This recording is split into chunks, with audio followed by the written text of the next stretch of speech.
Hey guys, this is John, the Practical Tactical Minimalist, and today we are doing our 2023 update final conclusion video on carrying 22 caliber handguns for self-defense. So this is the Ruger LCP in 22, this is the LCR in 22, and I carried these and trained with them and shot them almost every week for all of 2023. 2023 was my year of trying to re-examine everything in concealed carry.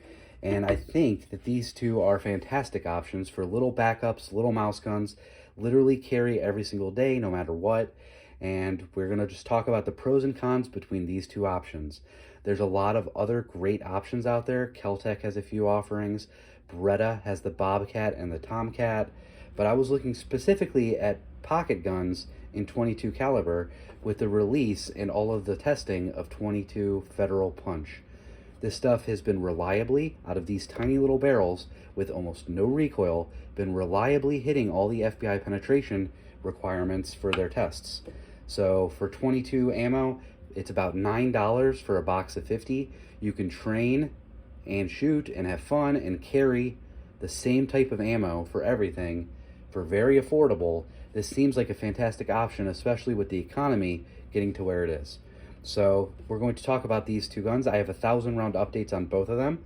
So this is just going to be a little compare and contrast. I will put the 1,000 round updates for each of them down below. So let's start off with the semi-automatic, the Ruger lcp2 in 22. Let's get the weight out of the way. So this is loaded with 10 rounds of Federal Punch. Plus, we have one in the chamber. Safety is on. Pointing it in a safe direction while we weigh this.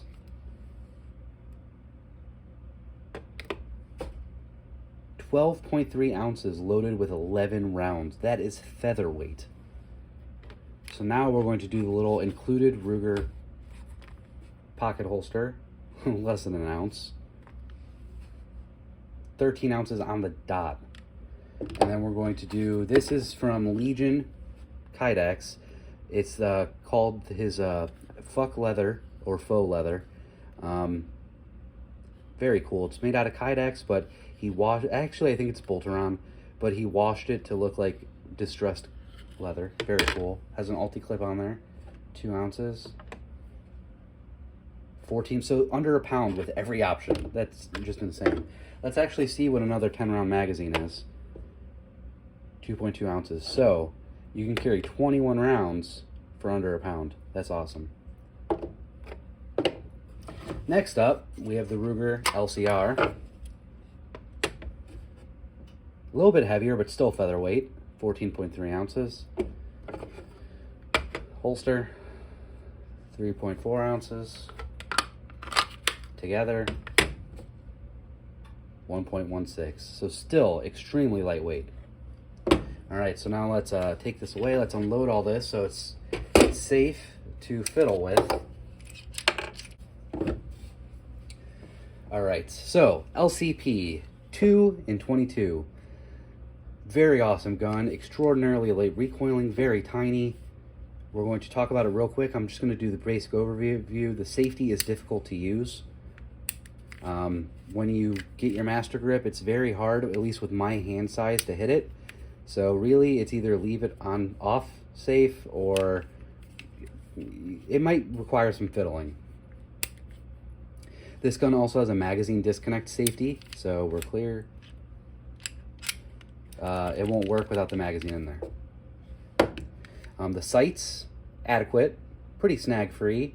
They do hit relatively point to aim. However, very minimalistic, blacked out, difficult to see.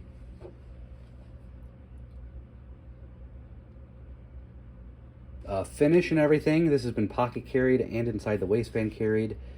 Finish is fine, holding up fine. The LCPs tend to rust, and this one, I hit it about every month with some, what's it called? Gunfighter gun oil. It's been fine. These, the slide has these little cocking ears on it that make it super easy to grab. And this gun is extraordinarily light to rack anyway. So very easy if you're have hand strength issues.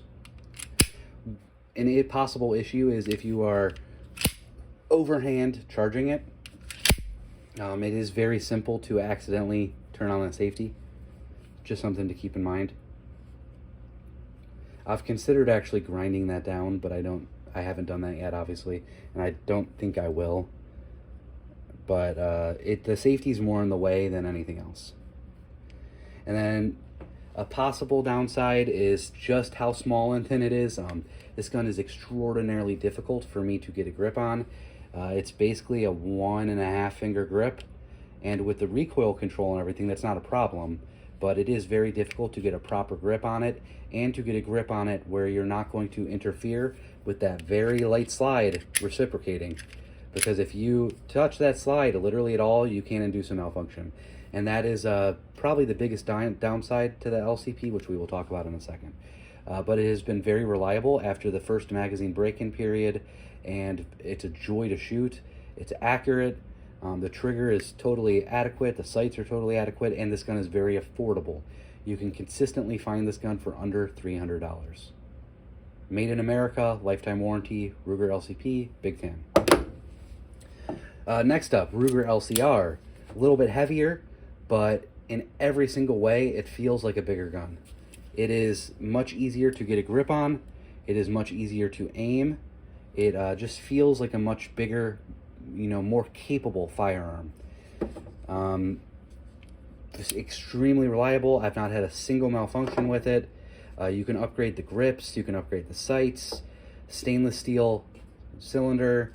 Holster options for the LCR are plentiful. Pocket carry, hook grips.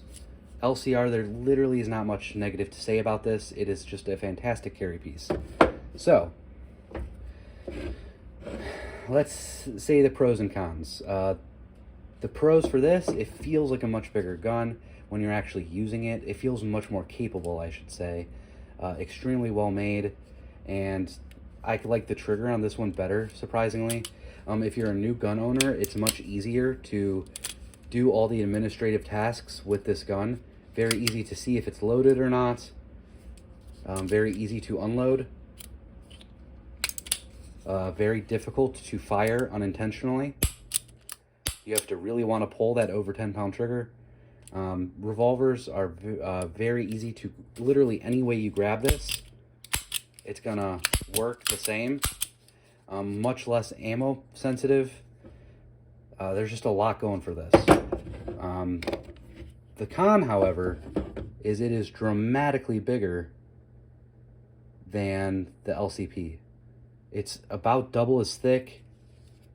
It takes up significantly more room in the waistband or the pocket. It's heavier. It's more expensive. This gun, super easy to shoot. If for most new shooters or modern shooters, this will be much easier to acclimate yourself to, because all of the controls are similar to all other firearms that you're probably familiar with. Most people don't shoot revolvers that often, so this is quite the learning curve for how to properly pull that trigger and everything without disturbing the sights. This is much simpler. However, for new gun owners or people that aren't as well versed, it's a lot easier to accidentally not load properly. So you, like, for instance, load a magazine, pretend there's one in the chamber, pop it out, drop the mag. You think this is unloaded. Oh, it's still loaded, right? This is just a lot more foolproof. This one could have more issues. However, this one does have a magazine disconnect safety. It has a manual safety. There's a lot more active safeties on here, where this one, you have the passive safety of being very easy to clearly see and a heavy trigger. That's also possibly a downside, is you have safeties that you have to remember to disengage on the LCP, where this one, all of them are passive. This gun is significantly easier to carry. It's lighter, it's thinner, it's just overall much easier to conceal, if that's the #1 priority. And we can't skim over the fact that this one has 11 rounds. This one has 8. Like, that is a huge difference. This one is significantly easier to reload as well. This one, you have to either manually load each round individually, or you have to have a speed strip or a speed loader, which are more difficult to find in 22 than 38 or 357. This one, you push one button, hit the slide release. Like, this is significantly easier to reload.